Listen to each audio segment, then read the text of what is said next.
Everybody, welcome back to Capricorn Radio TV live stream, and we are going to be speaking to today's author Graham Hancock, a returning guest to the show. We're going to be talking about Magicians of the Gods, the forgotten wisdom of Earth's lost civilization, and this is the sequel to Fingerprints of the Gods.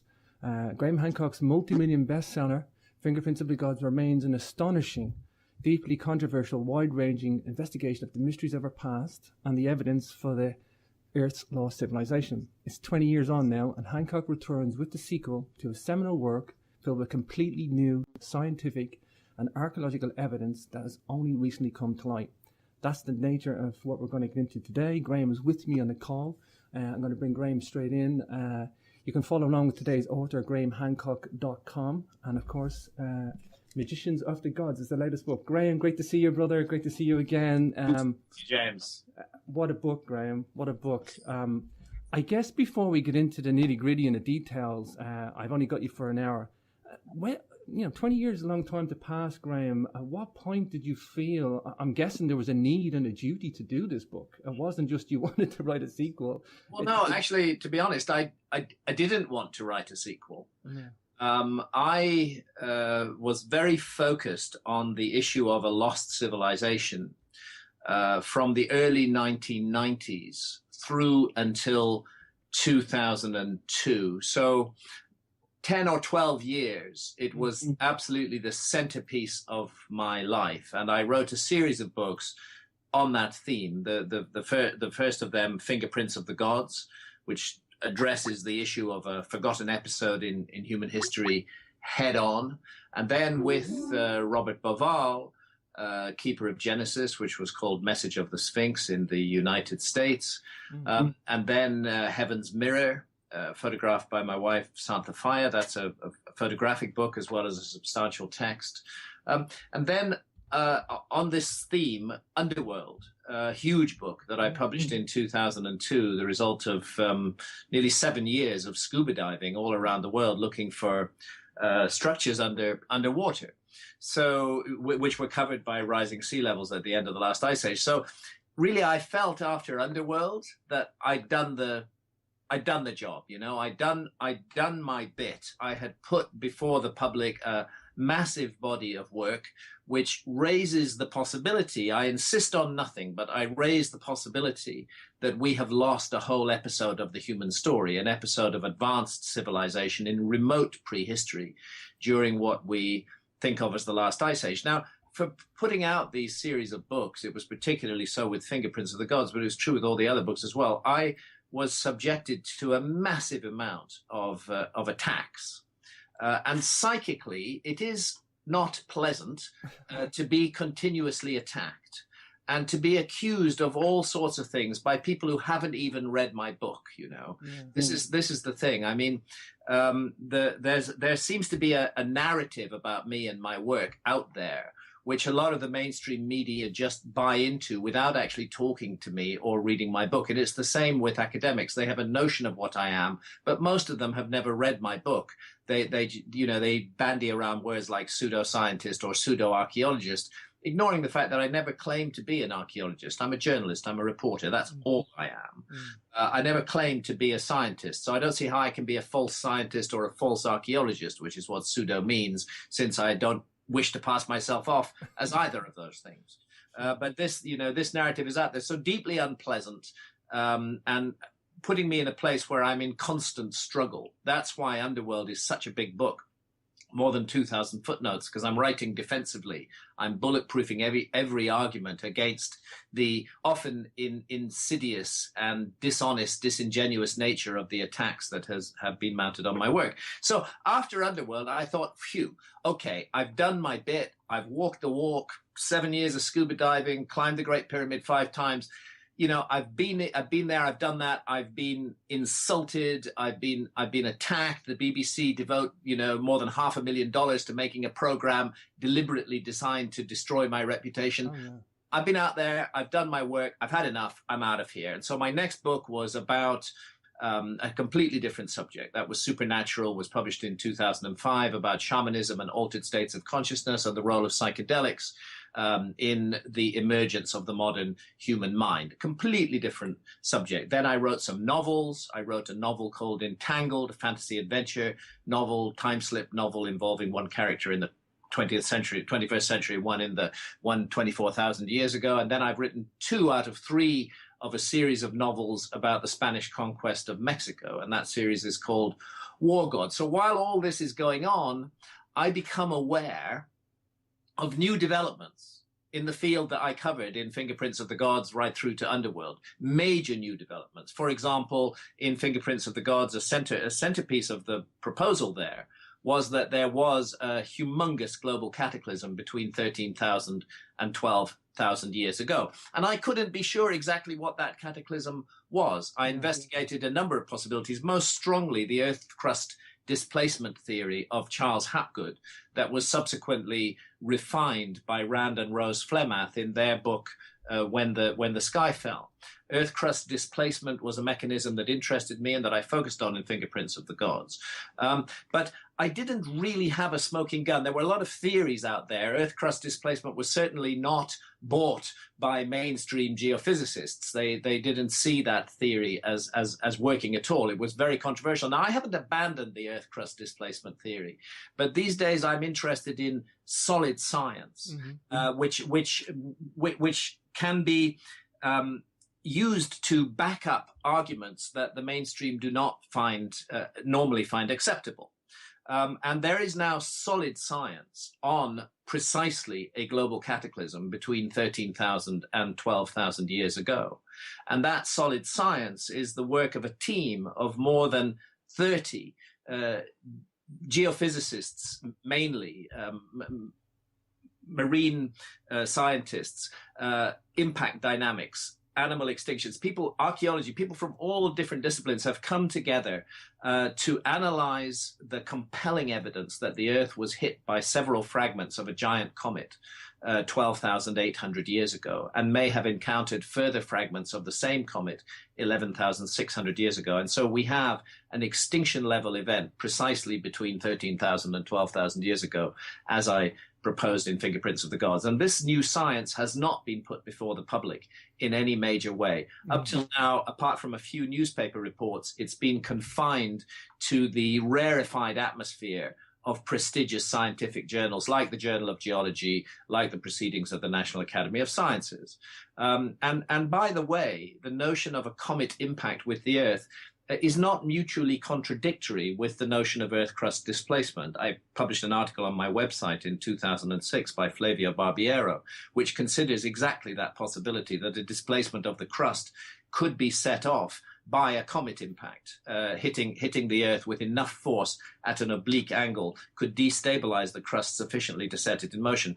I'm not going into this in the new book. I'm concentrating on the new science, which cannot be refuted, and which therefore allows me to move on from that to consider the main proposition of my argument, that in that cataclysm, now fully established by science between 13,000 and 12,000 years ago, we lost a whole episode of the human story. An advanced civilization that already knew how to make megalithic architecture, to move huge blocks of stone, that knew all about agriculture, that was wiped out in this cataclysm, but that there were survivors. And those survivors did pass on the memory and the knowledge of the lost civilization.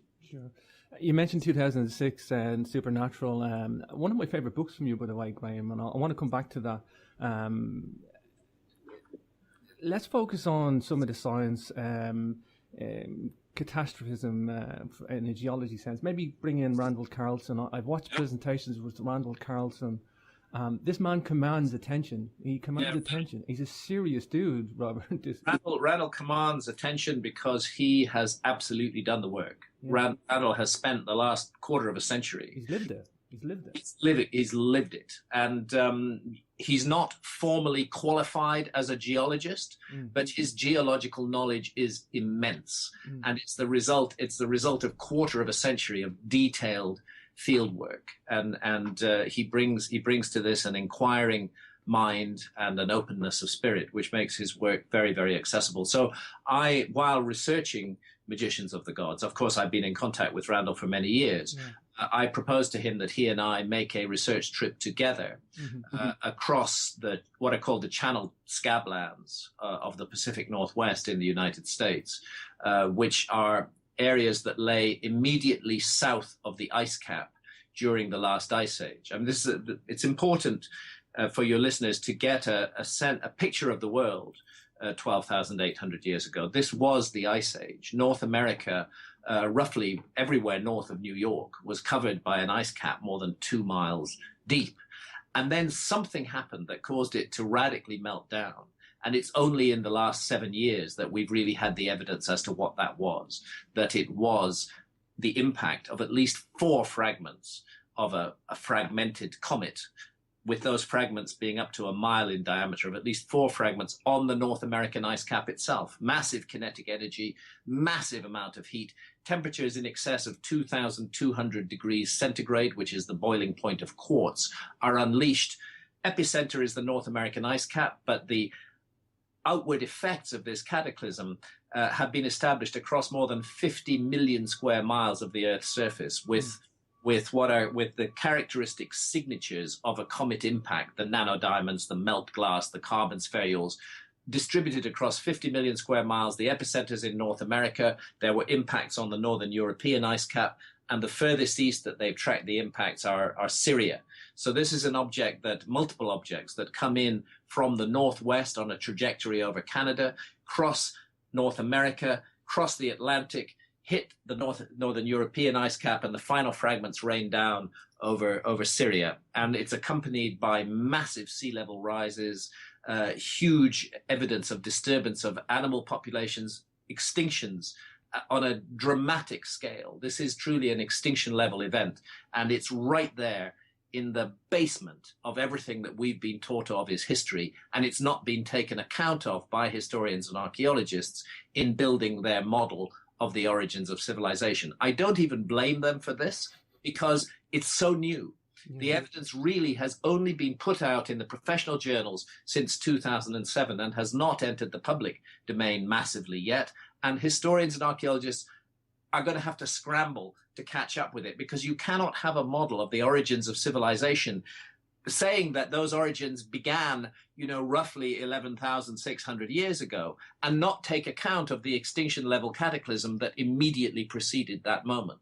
The biggest thing that ever hit our planet at a time. At any rate, the biggest thing to hit our planet since the extinction of the dinosaurs 65 million years ago. Yeah.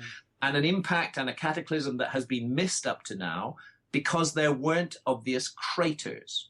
It's really important to be clear about this. Yeah. Why weren't there obvious craters? Because the impacts 12,800 years ago hit mainly the North American ice cap, which was 2 miles deep, and the craters were in ice, which then melted away. Yes, in the last couple of years, the shock effects on the ground under the ice cap have begun to be mapped out, and we now have at least 4 sites of massive, massive impacts, but it's the impact proxies, it's the nanodiamonds, it's the carbon spherules, it's the melt glass all around the world that absolutely prove this was a comet impact. And interestingly, it was those same impact proxies that were the initial evidence for the cosmic impact that caused the extinction of the dinosaurs 65 million years ago. And initially, Lewis and Walter Alvarez, when they proposed that was why the dinosaurs became extinct, on the basis of these impact proxies, were ignored and laughed at by their scientific colleagues. But eventually they were proved to be right. And the same process has been unfolding over the last 7 years in science over what we refer to as the Younger Dryas comet, because it set in motion a mysterious climatic event called the Younger Dryas that lasted from 12,800 to 11,600 years ago and was accompanied by planet-wide extinctions of animal species and, I believe, the loss of an advanced civilization now only remembered in myth and tradition. I know you go into Brett's quite a lot in the book. Colin Brett's, yes. Yeah. Fascinating character. Yeah, and the thing, I know you say you don't blame, and it's very easy to pick up the blame game and say, look at these academics, these guys aren't, doing their job. And you know what, they've got enough on their plate, Graham. They're not catastrophists and I agree. And there's a bias against any theories that propose a role for cataclysms in the story of life on Earth. It seems that we have an inbuilt resistance to this, even though we know that it's happened. That a number of the major leaps forward in the evolution of species have occurred immediately after global cataclysms. There have been global cataclysms in the past, which are recognized. The dinosaurs, the extinction of the dinosaurs 65 million years ago, an extinction level event, massive cosmic impact, actually had a huge effect on life on Earth. You and I would not be sitting here having this conversation if the dinosaurs had not been made extinct 65 million years ago. I don't know, maybe there would have been some intelligent reptile on the planet, but mammals would not have found their place in the sun. The extinction of the dinosaurs opened the way for mammals. So we can't deny that these impacts with objects that come winging in from outer space, comets and asteroids, we can't deny that these impacts have had a huge effect on life on Earth. And the most recent one, now established by science between 12,800 and 11,600 years ago, also had a huge effect on the story of life on Earth, and particularly on the human story.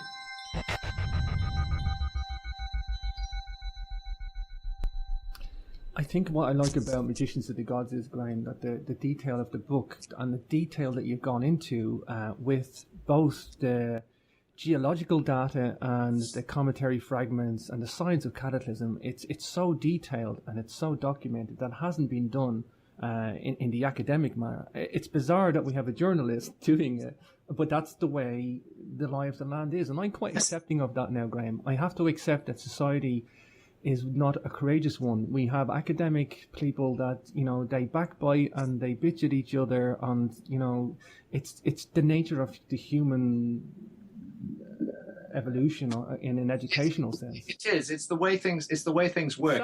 It's sad. It's sad, but it has its upside as well. This is the downside of the highly specialized approach that is taken in our sciences.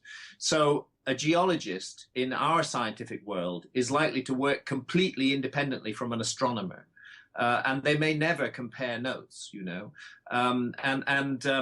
a historian might work in a completely different way from an anthropologist, and they never compare notes. So I think it takes individuals who are outside of that scientific structure, who aren't locked into one particular discipline, to synthesize information across a broad range of disciplines and say, well, actually, there's a picture emerging from this which is not being dealt with by the mainstream at all. And that's been my role, and the role of a number of others of us who are working in this field, is to try to provide that broader picture, and most importantly, to try to provide an alternative story. It's not healthy that custody of our past, of the human past, should be possessively held by one single group of people, historians and archaeologists, who claim to be such great experts in their field that we don't need to do any more work. They've established the whole story of our past, and there's nothing more to be done except fill in the details. This is the mistake. They've prematurely closed their accounts with the past. There's much more to be done than just filling in the details. And that's why I've written Magicians of the Gods, and I hope it will have sufficient impact to shake things up a bit. I like the detail you go into too, Graham, with the oral traditions of the indigenous wisdom of with the relation to a comet. I just think this is a layer of a background that's necessary. It's really necessary, and it's quite astonishing when you get into it, in precisely the areas that were most dramatically affected by the flooding caused by the comet impact. We have ancient myths and traditions from Native American Indian peoples which speak of that disaster and describe a comet with a long, wide tail coming down to the earth and destroying all the big animals and creating floods and creating wildfires. Because that's also what you get. You get floods and you get wildfires, because superheated ejecta from the impact can be carried hundreds of miles, even thousands of miles away from the impact, and fall on primordial forest and set it aflame. And it looks like a very large area of the Earth's surface was set on fire 12,800 years ago, at the same moment that there was flooding. And interestingly, that notion of fire and flame is also found in Plato's account of the submergence of Atlantis. Wow. Graham, let's switch gears. I want to talk megaliths for a minute. Göbekli Tepe, let's go straight to it. What absolutely jaw-dropping, stupendous sight. I mean, great rewriting history, but still the architectural prowess, the artistic prowess there. And I think it's one of the best megalithic sites we got on the planet. It's a fantastic megalithic site. I am so glad that I was able to see it and to explore it freely before the present hideous wooden roof was placed over it. Same in Malta. They did it in Malta as well. They did it in Malta as well. And again, I'm so glad that I was able to explore the Maltese megalithic sites before they covered them with these structures. But at least in Malta, the roofs are relatively tasteful. Yeah. Here in Göbekli Tepe, it's a hideous thing. Supposedly a temporary structure, a thick wooden roof weighed down with platforms loaded with stones to stop the roof blowing away. You can hardly see anything. I mean, if somebody had set out deliberately to remove the drama and the mystery from Göbekli Tepe, they couldn't have done more than the German Archaeological Institute have done by putting this roof in place. And that's a pity, because the German Archaeological Institute has done some great work at this site, and this site is a heritage of the whole of humanity. It does need to be protected, but the way they're protecting it at the moment is ugly and deeply out of character with the nature of the site, and I regret it enormously. Look, we're looking at, first and foremost, it's important to be clear what the mainstream picture is. That 12,800 years ago down to 11,600 years ago, say, our ancestors were simply hunter-gatherers. They were all over the world, basically what we would refer to as quote-unquote primitive hunter-gatherers. Their mental processes may not have been primitive, but they were living a life of wandering nomadic people, hunting and gathering for their sustenance and living in portable shelters. And then round about 11,600 years ago, a bit mysteriously, in southeastern Turkey, there's a sudden spread of agricultural knowledge. Agriculture disseminates, species start to be domesticated, both agricultural, both crops and wild animals start to be domesticated. And that is regarded as the beginning of the Neolithic, what's called the Neolithic. And then after several thousand years of development, increasingly complex urban settlements like Çatalhöyük, you get the first megalithic architecture about 5,500 years ago on Malta. This is the mainstream model.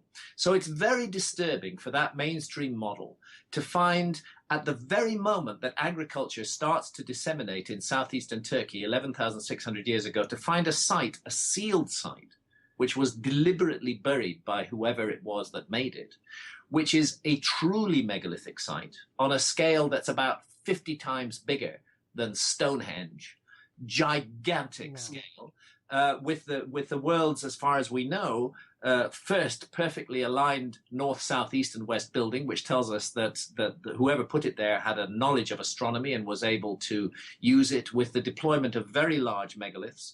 Majority are around 20 tons, but there are some that are heavier than that, with huge organization and planning brought into it. All of this happens as though a group of, and here's the fantasy that mainstream archaeology is now trying to project to us so that they can preserve their model of the past.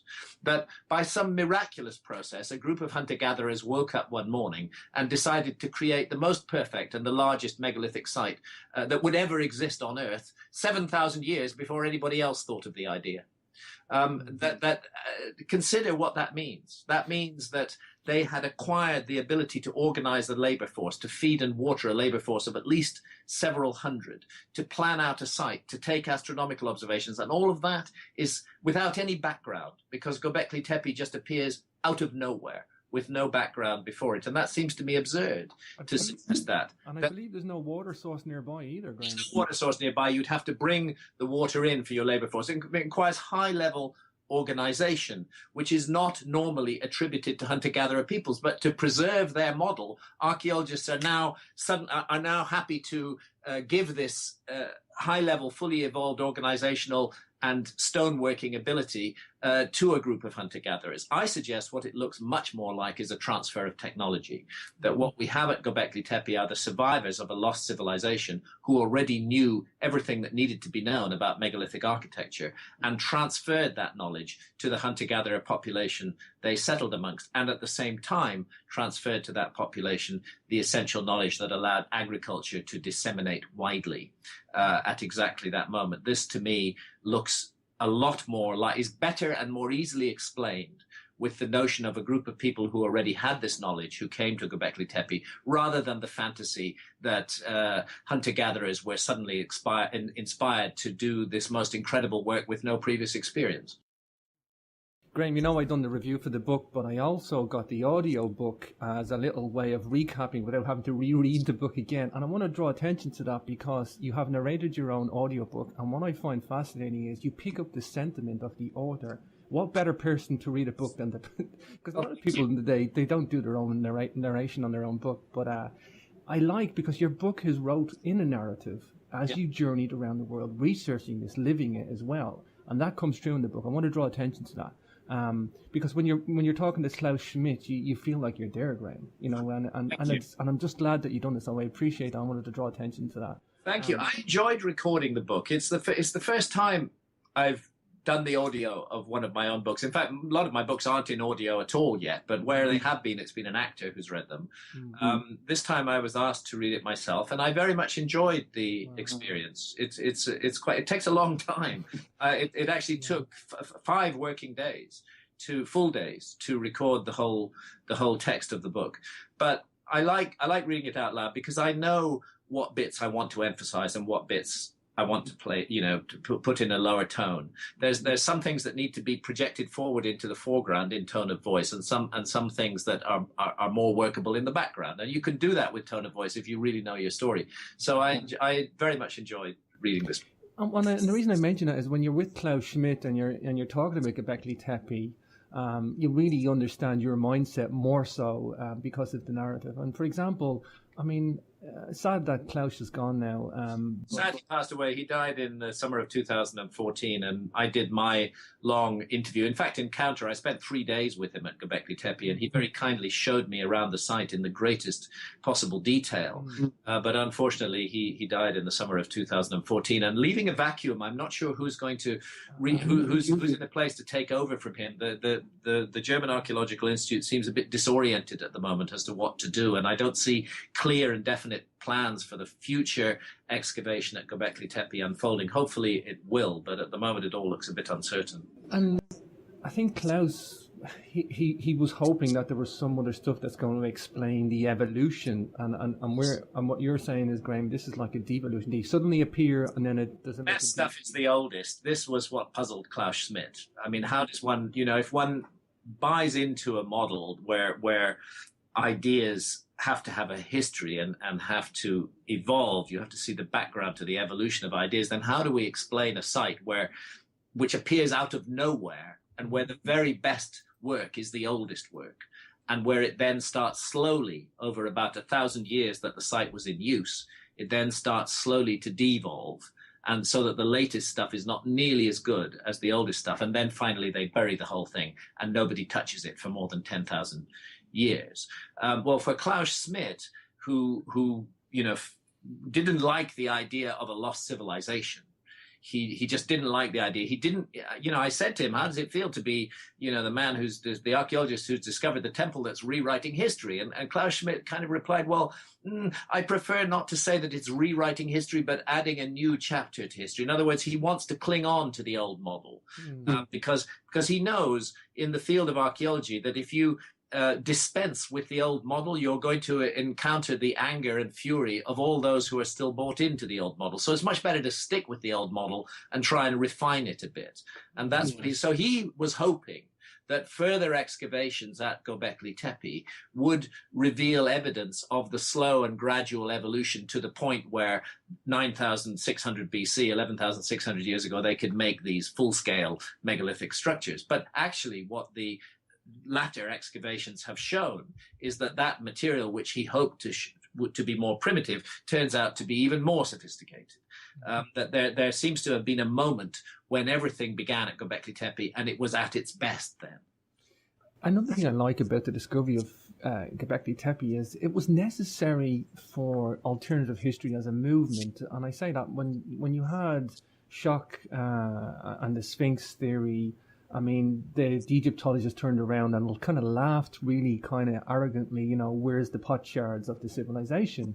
And Göbekli Tepe is those potsherds. It's like, if Göbekli Tepe's there, if it's there, well, then it just levels the playing field. It changes everything. And it requires us, if we approach this from a reasonable frame of mind rather than from an ideological frame of mind, which is what, unfortunately, I believe archaeologists are doing. If we approach this discovery of Göbekli Tepe with a reasonable frame of mind, then it requires us to reevaluate every other megalithic site in the world. See, Göbekli Tepe is very special because whoever made it deliberately buried it when they were done with it. The site, as I say, ran for about 1,000 years, and then it was deliberately buried. That's not the case with the megalithic temples of Malta. It's not the case with the T-shaped megaliths of Menorca, for example, which look pretty much exactly like the Göbekli Tepe megaliths. Those Menorcan megaliths are thought to be just 3,000 or 4,000 years old. But can we be sure of that? Because both in Menorca and in Malta, the megalithic sites were fully exposed for thousands of years. They were trampled over by multiple other cultures.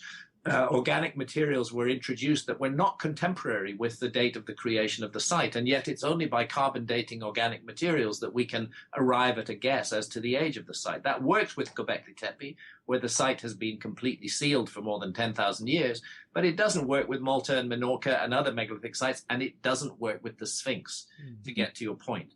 As you rightly say, when John Anthony West and Robert Schoch proposed a much older Sphinx back in 1992, a Sphinx that had been subjected to at least 1,000 years of heavy, heavy rainfall, causing characteristic erosion patterns. Egyptology wouldn't accept that idea at all. They said it's impossible.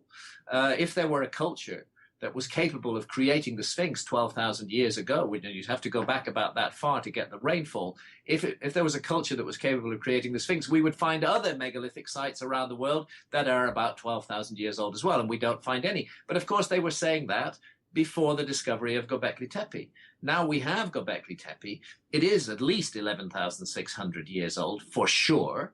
No doubt about that whatsoever. And if you can make Göbekli Tepe, then you can make the Sphinx. We are looking, I believe, at the fingerprints of a lost civilization. Sure. And just a side note, Graham, there is a T-shaped megalith off the north coast of Ireland too, not like Menorca or Göbekli Tepe, but they're a bit more primitive looking. But there's a lot of history there on that island too. Yeah. Let's stay on Turkey. I want to talk Derinkuyu. I think that's the pronunciation, and the underground cities. Yeah. As an engineer, Graham, I just find this Derinkuyu place screaming, begging to be explained, Graham. It's absolutely fascinating, and it's actually one of hundreds. Hundreds? The whole of the Cappadocia region of Turkey is honeycombed with what are referred to as underground cities, gigantic structures that are cut out under the ground. And again, how does one date these places? They're cut into solid stone. There is no technique for dating the cutting of stone, no reliable, universally accepted technique for that. Thus, archaeologists have to rely on carbon dating, and you can't carbon date stone. You can only carbon date organic material that is associated with the stone. And that association needs to be really good.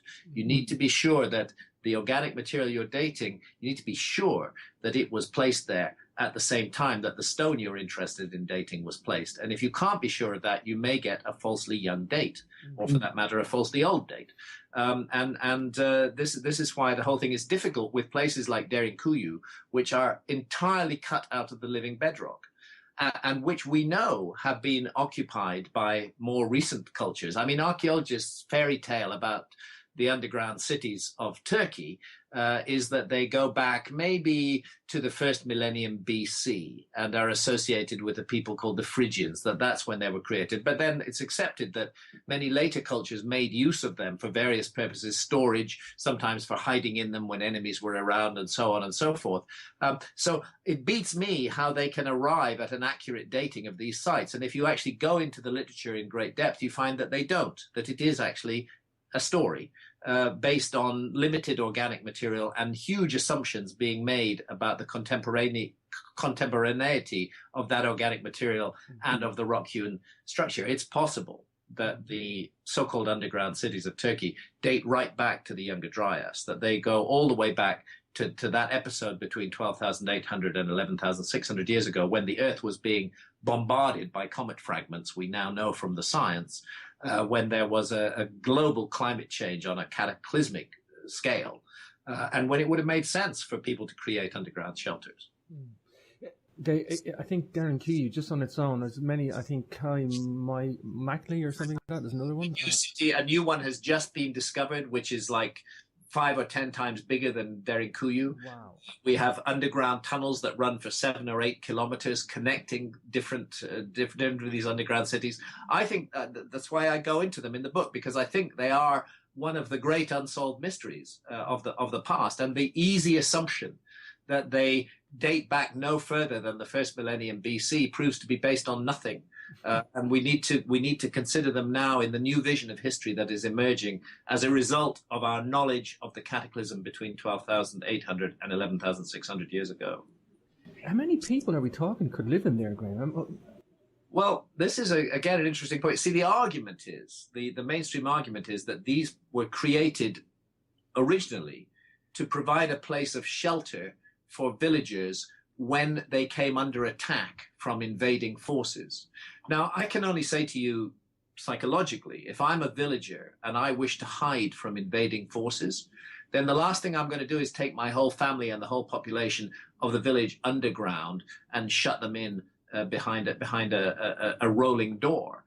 Because that can easily be discovered by the enemy. And then all they need to do is block that door, and I and my entire village are going to starve to death. It doesn't seem a very effective way to guard against the threat of invaders, but it is a very effective way to guard against impacts from the sky, to guard against fragments of fiery fragments of comet tearing down through the Earth's atmosphere and spreading wide-scale destruction. And we know that fragments of the comet did land as far east as Syria, and that therefore Turkey was affected.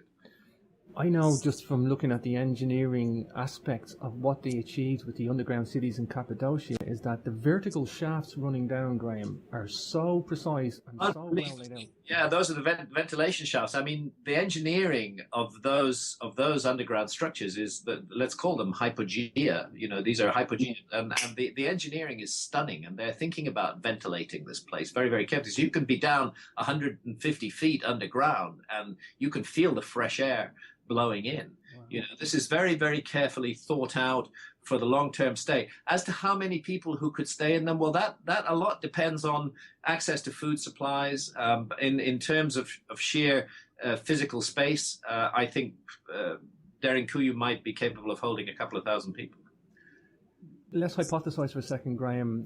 You're not going to build this place when the comet strikes. If the comet comes in, could they have had knowledge of the comet coming in, a fragment come in, and then they decide to build this place? Well, my point is that this was a sustained episode. The major impacts were 12,800 and 11,600 years ago. Yeah. But this whole period was a cataclysmic period. It began 12,800 years ago. I don't think that was the end of the lost civilization. I think the final end of the lost civilization came later, 11,600 years ago, in the second series of impacts. But there were likely smaller impacts throughout this period. The notion of a rain of fire and deadly danger from the sky would have been widely distributed. It explains why, to this day, almost every culture in the world has a deep-seated ancient fear of comets. Comets are fearsome things. If you go into the mythology, they are regarded as earth destroyers. They are regarded as terrible omens of doom and destruction. And why should that be for what is just a pretty light in the sky, unless that pretty light in the sky turns into a object approaching the Earth at 70,000 miles an hour, packing more kinetic energy than the entire nuclear arsenal of the world. Sure. Graham, I'm going to be at the Origins Conference. I've got to mention that on behalf of Andrew Collins and Hugh Newman's putting on the Origins Conference. Danny Hillman's going to be speaking at that about Gunung Padang. I'm really excited to see that. Tell us about Gunung Padang. You've been there. What's your... I'm actually coming at you not far from the Giant's Causeway, so... And I'm glad to see you getting a mention in the book about the Giant's Causeway. You mentioned the Giant's Causeway. Well, look, my project in this book has been to assemble all the new evidence that has a bearing on the lost civilization proposal that has accumulated in the last 20 years. And just as Göbekli Tepe is an incredible, relatively newly discovered archaeological site, the excavations didn't begin until the second half of the 1990s, and they're still underway. We have another site on the other side of the world, in Indonesia, on the island of Java, where Indonesia's chief geological expert in megathrust earthquakes, and that is Danny Hillman Natawidjaja, PhD, a globally renowned geologist, paid attention to what was thought to be a natural hill with about a 2,500-year-old megalithic site on top of it. He put down core drills. He did remote sensing with ground-penetrating radar, with seismic tomography. And what he's discovered is that natural hill is a man-made pyramid, more than 300 feet high. And on top of it is a relatively recent megalithic site. But when you go down, when you drill down, you find the evidence of massive construction going back more than 20,000 years into the past. Again, a discovery that cannot be explained by the present model of history. So I indeed am very excited by Gunung Padang, and it occupies a prominent and important role in Magicians of the Gods. And we shall see what unfolds there in the years to come. What interests me is that now anywhere in the world where we have a site that has been uncontaminated and untouched by later cultures, we find datings that go back to much older times. Just recently in the Sicily Channel, at a depth of more than 120 feet underwater, a giant megalithic site has been found, including a 12-meter long monolith broken into two parts. And this site, we know, has been covered by the sea for well over 9,300 years. We don't know how long it stood there before that, but we can say it's at least 9,300 years old. And a giant megalithic site that's 9,300 years old makes sense in terms of what we now know from Göbekli Tepe, but cannot be explained by the previous model of history, which is the model that's still being taught to us in schools and universities. Yeah, I'm looking at the pictures on your blog here, Graham. It's absolutely stupendous, this monolith. Absolutely mind-blowing. There seems to be a hole carved in it as well. It's a hole cut all the way through it, and it's intriguing. I would suggest that it goes back. It was probably standing on that site for 1,500 years at least before the sea level rose and covered it. So this is, again, interesting. You know, just as at Göbekli Tepe, we can be certain that there was no intrusion of a later culture bringing in falsely young dates. We can be certain with this submerged site as well of its age, and what's emerging is a new picture of the past that we have to get to grips with. The information's coming in fast these days, Graham, isn't it?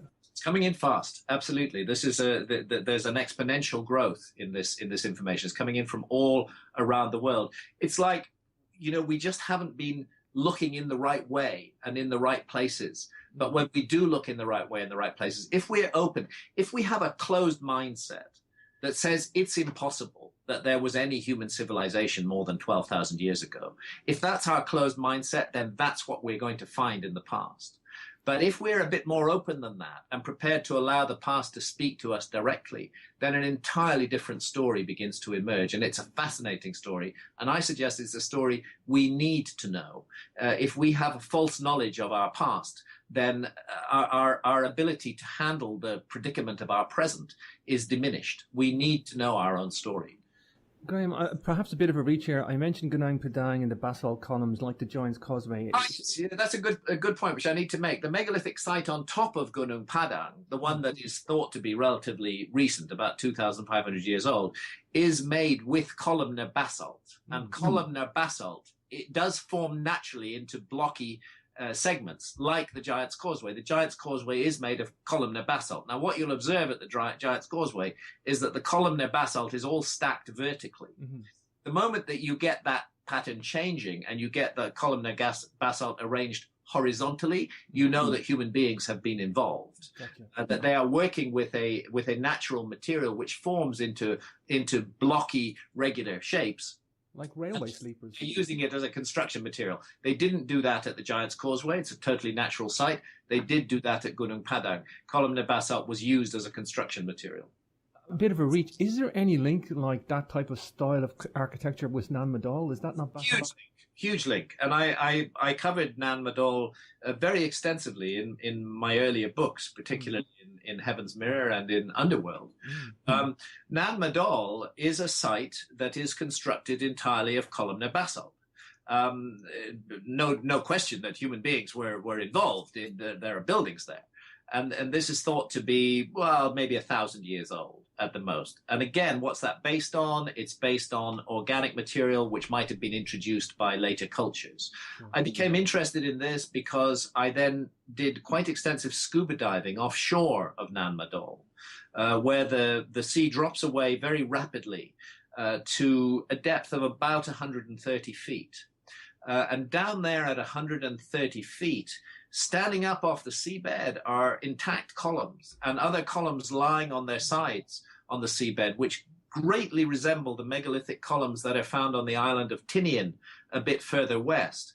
And this is intriguing because we know, because of the depth of coverage, that that 130-foot layer off Nan Madol is way back, way ancient, more than 10,000 years old.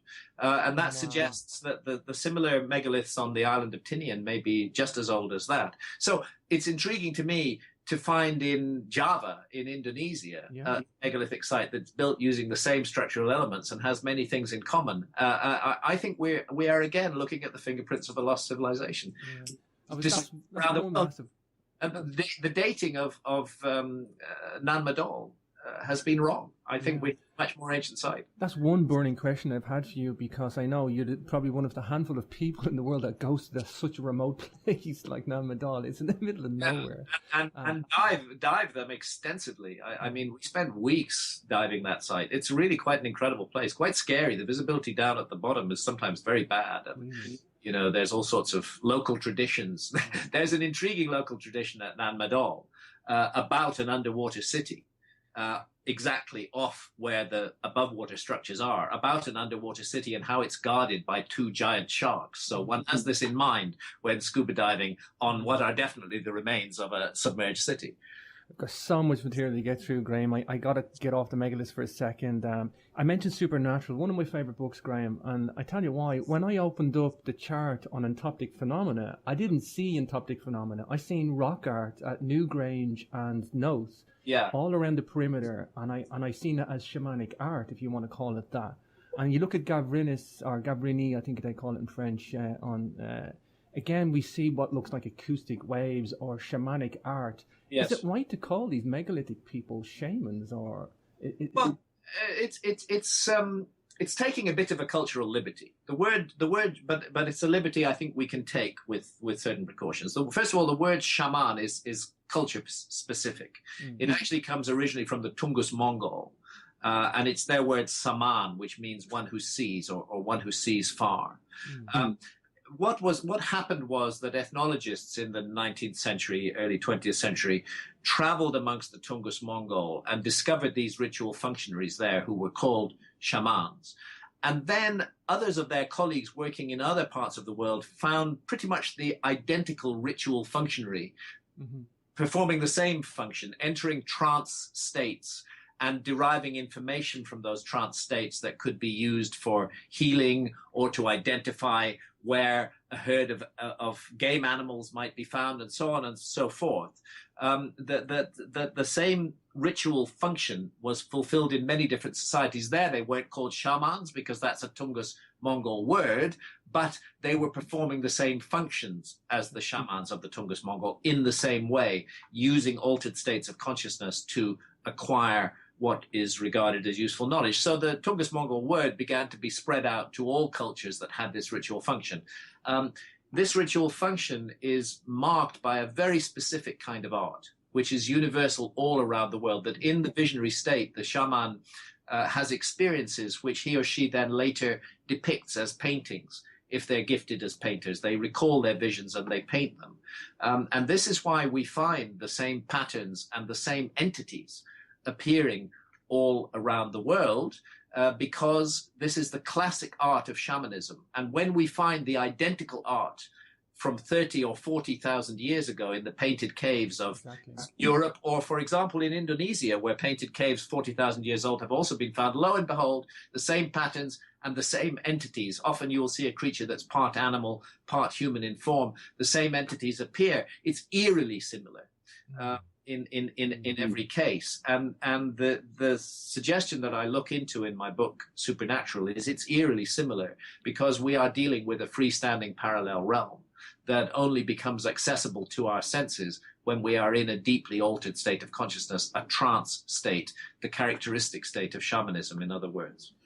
I mentioned that, Graham, because I think with the megalithic civilization, or culture, I should say, of Western Europe, look at the hypogeme, an acoustically tuned monument, and we have what I would say shamanic art, or what entoptic phenomena as artwork.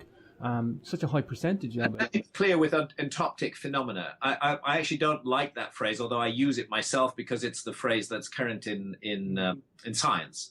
But it involves a value judgment. It says that somewhere these images are in the optic nerve somewhere, and that's not necessarily the case. It's not all we know is that people, human volunteers, put into deeply altered states of consciousness as a part of scientific investigation, report seeing these patterns, and they do so universally that it's been possible to catalog them and arrive at a group of patterns that everybody everywhere in the world sees in trance states.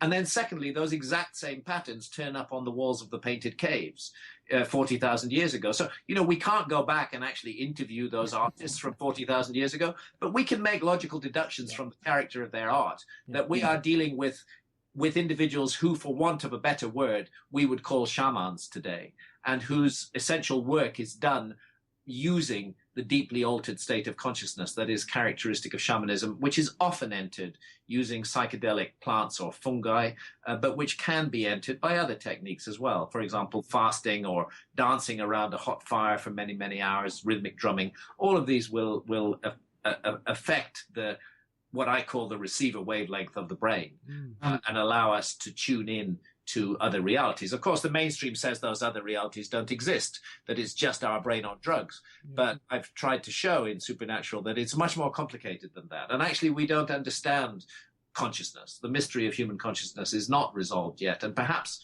psychedelics are an incredibly effective tool for investigating the mystery of consciousness. We should not demonize them. We should consider their potential and make use of it. Sure. Graham, two places I want to talk about, Easter Island and Cotimbo, I think it is. There's somewhat parallels between there and Göbekli Tepe. Not only Easter Island, Cotimbo is in Peru, quite close to Lake Titicaca. Of course, Easter Island's in the middle of the Pacific Ocean, 2,000 miles from the coast of Peru. But there are certain icons, certain iconography. The figure with arms crooked at the elbows, long fingers placed across the belly. Well, that's found on the T-shaped megaliths of Göbekli Tepe, which are humanoid. They do have arms and hands. And the exact same posture, including a mysterious belt, is found on the figures of Easter Island. And the dating of the Easter Island figures is highly suspect, as I argue in the book. We may be looking at figures that are well over 10,000 years old, not 700 or 800 years old, as the mainstream claims. Then, secondly, there are other icons. For example, the icon that we would recognize as the letter H in our alphabet, the H shape. That shape. That pattern turns up at Göbekli Tepe, and it turns up at Tiwanaku in the highlands of the Andes. Many of the animals that we find at Göbekli Tepe are depicted almost identically at Cotimbo in Peru. And I'm suggesting this is not an accident, that all of these sites need to be reconsidered. This shared iconography needs to be reconsidered, both in terms of the age of the site and also the distribution of knowledge in the ancient world. I'm moving fast through the last few points, Graham, because I know we're running out of time. Coming up to the top of the hour, I want to mention the Apkalus and the idea of sages carrying this wisdom. It's important. It's an important part of the book, Graham. It's a very important part of the book, and it refers, the Apkalu are the civilizers of Mesopotamian myth and tradition. That they come in a time of darkness when humanity is living in an animalistic form, and teach the benefits of civilization to our ancestors. And they are headed by a figure called Oannes, Uanadapa in the Sumerian language, who is their leader, but there are 7 sages. There's a specific reference to 7 sages. We get a reference to 7 sages in Easter Island. We get a reference to 7 sages in Egypt in the Edfu building text. We get a reference to 7 sages in India in the Vedas. Again, I think we're looking at a universal memory of the survivors of the lost civilization who traveled around the world seeking to bring back again the civilization that they had lost, but did not quite succeed, but left their fingerprints. Sure. I just want to mention there's some controversial evidence in there too. I know the Australian glyphs are in there, and Mohammed Ibrahim, who I've met as well, lovely guy. He's done some interesting stuff there too. Maybe just pass some comment on that. Well, I report the story of the Gospel glyphs in Magicians of the Gods. I don't make a big deal out of it. Yeah. It's intriguing for me. I think that is a mystery that requires further investigation. I can't say absolutely that those are genuine Egyptian hieroglyphs from 3,000 years ago, but there's a possibility that they are, and it needs to be looked into much, much further. They do appear to tell a coherent story. I think we should be open to this, particularly since artifacts that look like ancient Egyptian artifacts have also been found on the island of Java. I don't think we should be closed to the possibility that the ancient Egyptians were capable of extensive feats of navigation. In fact, I'm sure they were. And the question is how this then connects to the deep background of ancient Egypt and the notions of the origins of civilization in ancient Egypt, which indeed goes back to an island that was submerged in cataclysmic floods and earthquakes and fires all around the world. Wow. Last place, Graham, tell me your take on Baalbek. Baalbek is just one of the most extraordinary sites of the ancient world. I was privileged to do a research visit there in 2014. It is a magical place. We have a giant U-shaped megalithic wall which surrounds but does not touch a Roman temple complex. The megalithic wall, I'm convinced, is vastly older than the Roman temple complex. It includes blocks of stone that weigh 900 tons each, and there are further blocks in the quarry which I don't think the Romans even knew about, and I explain why in Magicians of the Gods, which weigh up to 1,460 tons. In fact, the most recent of these blocks, the 1,400 ton plus block, was only discovered by archaeologists last year in 2014, although they've been excavating the site for a century. So, this shows us that the mysteries of Baalbek are just beginning to show us their faces. Wow. Well, Graham, we're just about out of time. Of course, grahamhancock.com for the webpage. You can catch Graham's talking events there on the blog. I'm going to see you at the Alternatives. My London sister, kindred spirit, Jerry, bought me a ticket, so I'm going to make the effort to come. That's on the 15th of October. 15th of October, so I'll see you there for that, Graham. I'll also see you at the Origins Conference. Looking forward to that. Graham, loving the website, grahamhancock.com. There's so much material on the site, Graham. It's fascinating. It's been a work of 1980, we started in 1999, 2009, 2015, 17 years that site's been running. Wow. It's found its place on the internet. It really has. I know so many people go there, other radio hosts, other researchers. It's a place to go for people to meet and hang out and see knowledge. And we don't need to go to mainstream anymore. We have stuff on the internet. The great thing about the world that we live in today, we are not dependent on the big media anymore. We can talk to each other face to face. We have the magic of the internet, and with goodwill, it can be used for very good purposes. Sure. Graham, you're an inspiration to many people, and me included. Great to talk to you again. Great to see you. And I'll talk to you in the not too distant future, Graham. Yeah, I look forward to seeing you really soon. Keep well.